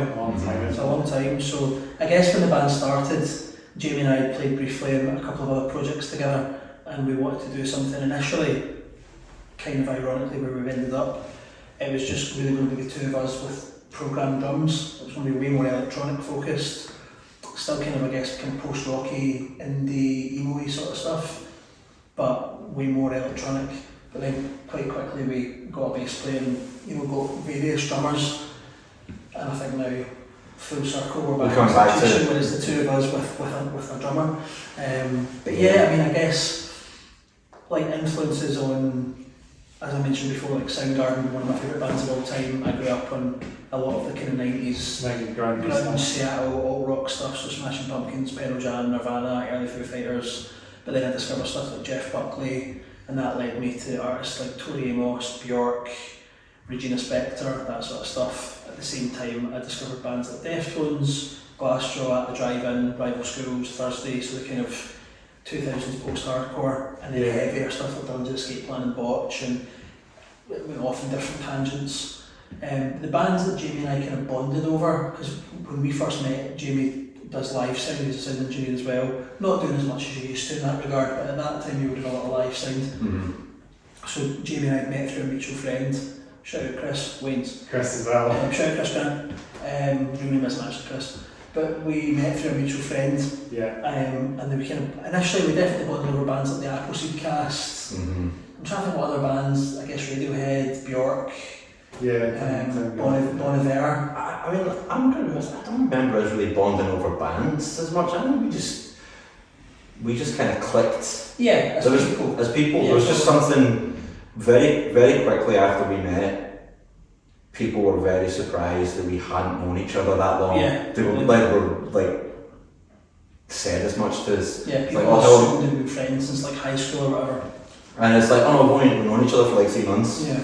And like, that can't be right. No, we just kind of clicked very, very quickly as people. And there's been a lot of Steve trying to get me to listen to bands over the years that I... Well, it kind of works with some bands. With some bands, yeah. I eventually get around to it. And vice versa. Mm-hmm. What about you for influences? For me, I mean, like, some of the same things like from growing up in the 90s, but there's a lot of... Don't say embarrassed to say like some of the stuff that I listened to in the 90s, but I listened to a lot of subpar things. Stuff that I go back to now and I'm like, actually, you know what, it's pretty good. I listened to a lot of Bare Naked Ladies.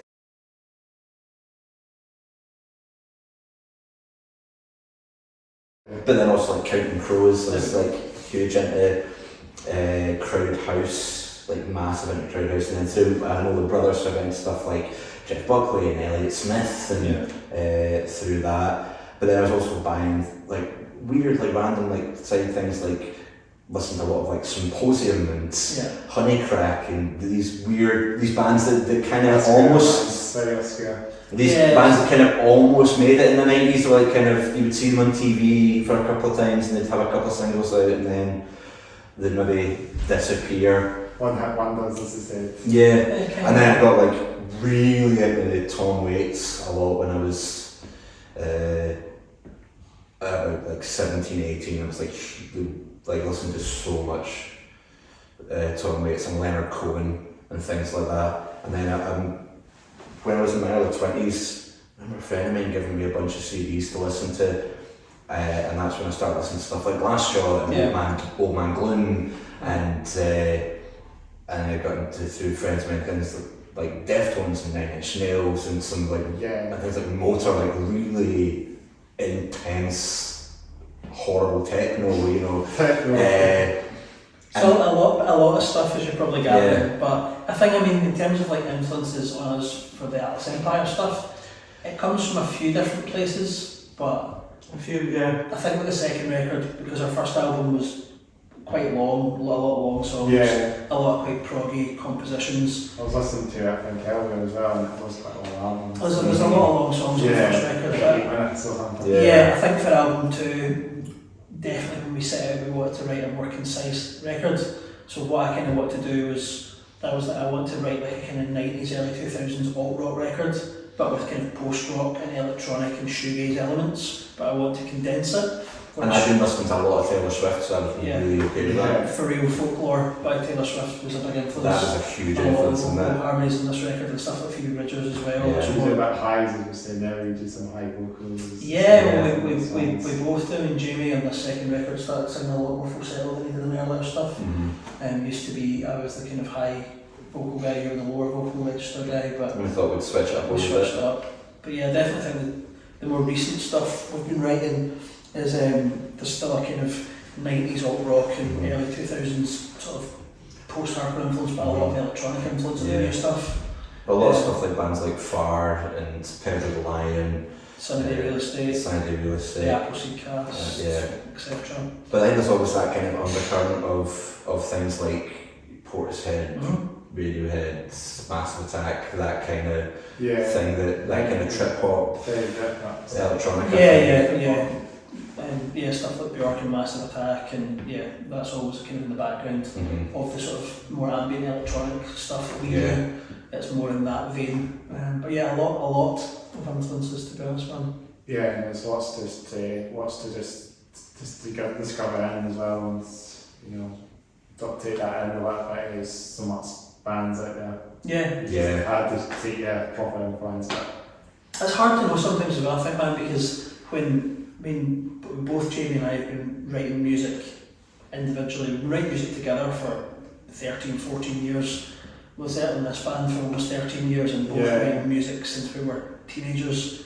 So I think when you get to our age, there's a kind of late 30s, early 40s age bracket that we're both in, you kind of stop realising what your influences are because you just write music. It's more so that maybe Jamie will write something and I'll say, that's quite a Radiohead chord progression you wouldn't have realised. Or I'll do something and Jamie's like, there's a bit of a kind of Smashing Pumpkins vibe to that, it's a bit Deftonesy. You don't really think about it because you're just used to writing music. It's just the sound sometimes it reminds you of this band and sort of sounds like this band. Well, definitely. I'll have an idea maybe for a song or a section of a song where I'll be able to say I want to go for a kind of insert band name vibe here, and then that's sometimes a drummer will go, I'm hearing a kind of Deftonesy beat there. But a lot of the time, I think the reason that our music sounds the way it does, and the reason it's interesting, certainly for us and the people who like us, is because we both come from very different musical backgrounds, and I'll bring a song idea to Jamie or parts to Jamie and he'll hear a totally different synth part or lead guitar part or where we can take it, and we're just good at respecting each other's opinions and that's... And not being afraid to say when we don't like something works. Something doesn't work. Which never happens because our stuff's great. Everything just comes straight out, fully formed, never worked on it. No, didn't take 2 years to write a record. No. So there's so many different, on my computer there's like so many tracks where I've got like multiple different versions where I've had to we're going to go so drastically in a different direction. I've had to be like, right, we're making a copy of this just so I've got a backup in case this goes belly up. But that's I think that's the bulk of our musical influences. There's a lot. Plus loads of other things that there's a lot of live. We do a lot of pre-programmed like segues to have nice ways to switch between songs, which I do. That it's like from listening to a lot of what's his name? Composer, Max Richter. A lot of Max Richter and Steve Reich and things like that, and I like coming up with those wee bits, which are great fun to come up with because they're low stress. I'm not having to worry about this is going on a record. It's basically like we're doing this for a wee part of a live show. If it doesn't work at that show, I'll just do another one. So it's like fun coming up with all those little bits and bringing all those influences into that. Influences coming out of yours. So that's exactly what I mean. So we'll talk about video games. Let's talk about video games. Okay, let's talk about video games. Do you play any video games? I play a wee bit. Do you? Yeah. My son and I did a lot of online gaming during lockdown. We played a lot of Grand Theft Auto online. GTA. GTA 5 online. And he introduced me to the world of Dark Souls games. So I played a lot of Bloodborne, a lot of Dark Souls 3 and a lot of Elden Ring.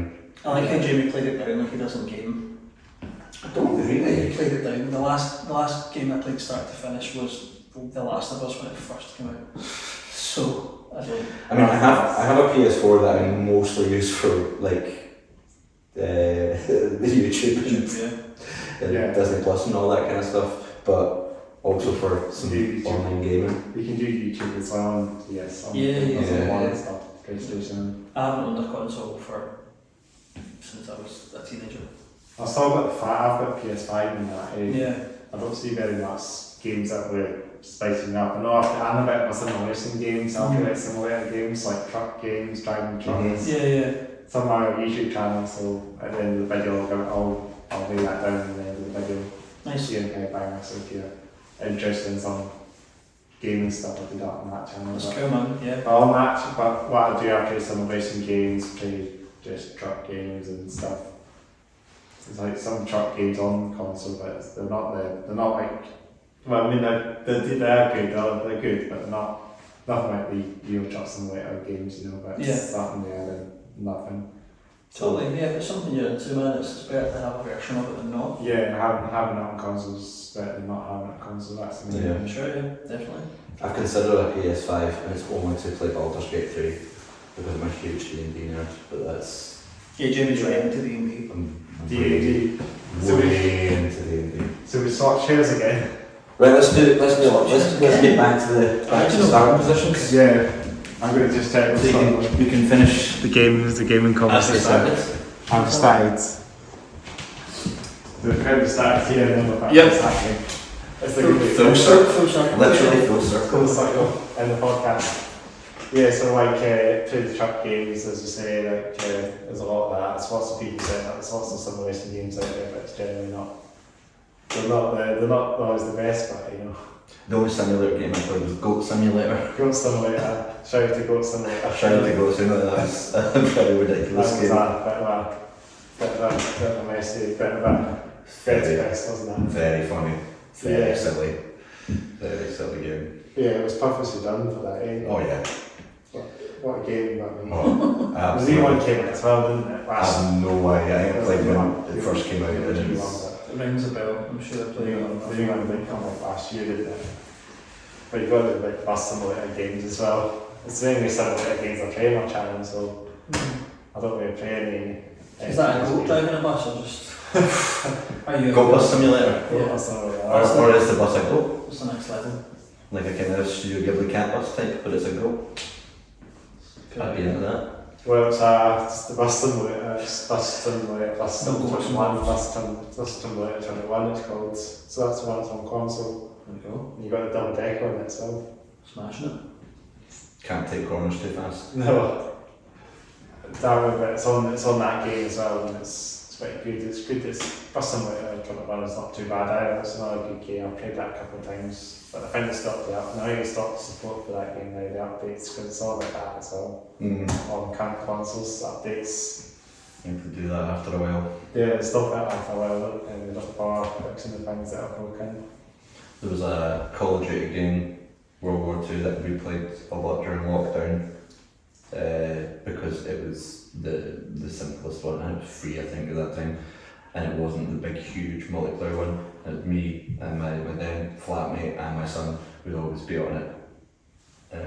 And Yeah. it was already an old game at that point. About a year later, the son was on the phone to me. He was like, "Yeah, I went onto that game and there's like nobody there. Absolutely dead. Nobody plays it anymore." Just done. And we're just done with it. We went to go somewhere too. We're on to Yappy Dog There's a Simulator. dog right now. That'll be on the podcast, the dog. So, Shout out to that dog. so it's that dog, isn't it? Are we not upstairs? Is it a fly We are. dog? Yeah. I never know. A winged dog. So I think we'll probably need to wrap it up, I guess, in the Yeah. that time now. But Nice one, man. should we talk about favourite album, favourite metal album, favourite music album? Go for it. What's your favourite album? What would be your favourite album? Of all time or right now? Or right now? All time. I like. I could do a top three, but I can't do one. No, I can't pick one. cannot It's do impossible. one. Do you want a top three? Yeah, just a top three, yeah. Just to keep it simple. Okay, cool. Top three would be, in no particular order, Super Unknown by Soundgarden, Right.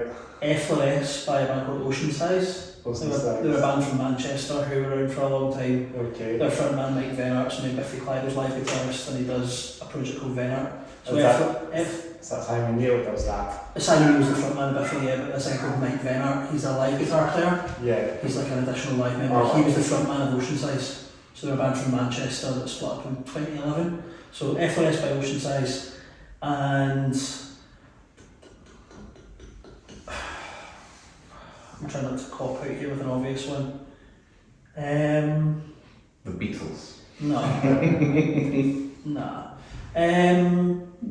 White Pony by Deftones, or Grace by It was Deftones. cool. It's too hard, it's too tough. It's too Brilliant tough. album. Yeah, Unreal by Deftones.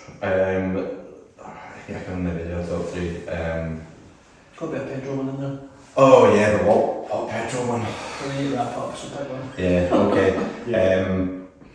We can go on. It's yeah. So I'll say, even though it's hard to find a friend, it's probably a better album. Control was the one that came out at the right time for me. So Control by Bird of the Lion.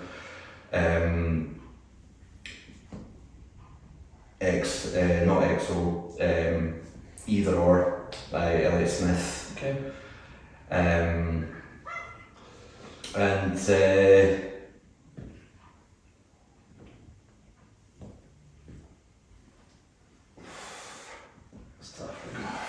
hard. I'm just gonna have to go. Saint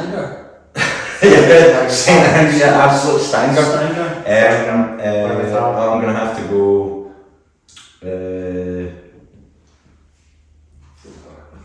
I mean, it's up there, but it's not the one.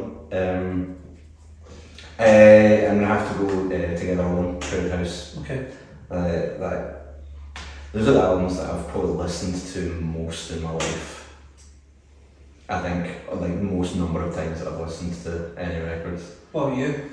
That's a hard one as well, but I do like a lot of Metallica stuff. Like I did like the first Metallica album, Kill 'Em All. Yeah.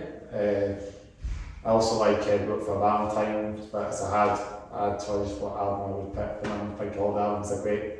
I think Poison was such a good album from Book for Valentine, so I think like that. And I want a bit of Pantera. It's hard to get like the perfect choice of albums, so It's tough, man. you have to pick whatever one you want, so you have kind of straight, you kind of have to just pick whatever. But I pick Metallica, I like Pantera and that and stuff like that. It's good stuff out there that they do. So yeah, just anything metal really, anything's heavy, you know. Fair. So the thrash albums as well, like all thrash metal, school thrash is always great as well. So, and I like to support local bands as well, in the metal scene as well, this underground scene, stuff like that. I think my favourite heavy album is To Our Friends in the Great White North by Botch. Yeah. Yeah. The one that I've been listening to most, I can't even remember the name of because I'm so bad at looking at names of albums, but it's the 2019 album from a Ukrainian band called White Wards that our friend Brad sent me. It's called We Are the Romans, sorry. To Our Friends in the Great North was just the first track. So We We Are the Romans by Botch. I knew that wasn't right. Whatever the name of the 2019 album by White Ward, like doom jazz metal, like just what I heard. That's a brilliant record. It's pretty cool. Shout out to our friend Brad. Shout out to them as well. Shout out to White Ward. Shout out to get the name of the Botch album wrong. Sorry, 2000 scene. You're cancelled from the scene. I was already.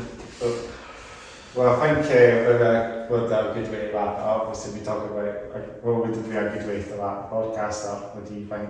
What do you think? It's your show. I don't know. Should we swap chairs again? No. No, we're back in the right place. We're back. We started. We've done a whole lap around the podcast. And if you'd waited for that last one, it would have been perfect. Well, I don't know, man. If you've got no other questions, anything we should go into the band? We could talk about what gear stuff, what instruments you use and stuff like that. Can't we just briefly talk about that? That's got to be real quick. That's got to be real quick. Do super quick rundown. Go. Just the main things. Mainly amps I'm using at the moment. It's a Fender, what's that? Blues? Fender DeVille 212 combo. I've got a beautiful frame of CS30 head, which is in repair at the moment. And a Laney cabinet that I use for that I cobbled together out of an old combo. Guitars, I use a lot of Stratocasters with bare knuckle pickups in them. Apart from I recently bought myself an absolutely lovely Gibson Midtown. I've got a beautiful pale and blue Gibson Midtown in town for my midlife crisis. and lots of different pedals, lots and lots of different pedals. Yeah, lots of Fender guitars and Fender Parts casters, playing PV and Fender amplifiers. Shout out to Walrus Audio, Earthquaker Devices, JHS. We use big daft pedal boards. I haven't bought a Gibson yet, but I might next year. And musical equipment is good, and that could be a whole podcast in itself. People need in. Yeah. So, thank you very much. We just spent hours talking about you. Unfortunately. Well, it has been a great time to get you guys on. Thanks for taking the time. Thank you very much. We could do this all day, but unfortunately that's the time on. Yeah, it's okay, no good. But it's been brilliant to get you guys on. So thanks again from Atlas Empire to come on the podcast. Thank you for having me. Episode number 46 with Atlas Empire. 46. So I'll do that sort of like Charles. We should do it all together. Make sure to like the video, make sure to comment below, make sure to smash the slide button and not the bell notifications. We can do that together. Yeah. Make sure to smash the slide button. Okay. Make sure to smash the subscribe button. Smash it. Smash it. Get notifications turned on. That's it. Keep It's down below the video, yeah. Keep up with everything Chris is doing. You can find us on all the social medias, just Atlas Empire or Atlas_Empire. You'll see our faces. That's how you know. Yeah, like you're on the band stuff and that as well. All your streaming services. You won't get our new album on Bandcamp because they want to charge us tax even though we don't live in the US. Cheers Bandcamp. But all the streaming services, all your social media platforms, Atlas Empire. Come see us at a show near you. We're playing at our Growth Blast from the Past 2 Fest on the 13th of April. That's sold out now, I think. Okay. So shout out our Growth and we'll back in Edinburgh soon. Thank you again. Up north and Dundee, isn't it? Yeah. Just in that neck of the woods. Just Alice and that from Dundee, or a couple of Dundee bands. Nice. But yeah, well, it's been great to get you guys on. Thank you, I man. also have events in my shout out to my YouTube channel, See It Headbanger, for your gig stuff as well and concert stuff if you want to check that out. Definitely, yeah. And yeah, I think that's all we said. Let's do some fist bumps again. Double fist bumps. That's like a knuckle thing. No, right. You don't really want the knuckle thing, no. personally. Fist bumps again. We should do a dot. Let's do a dot. Dot bump. And cut. That's good to get. Let's get a wee photo of for the thumbnail. Yeah, sure. First of all, we'll do that right now.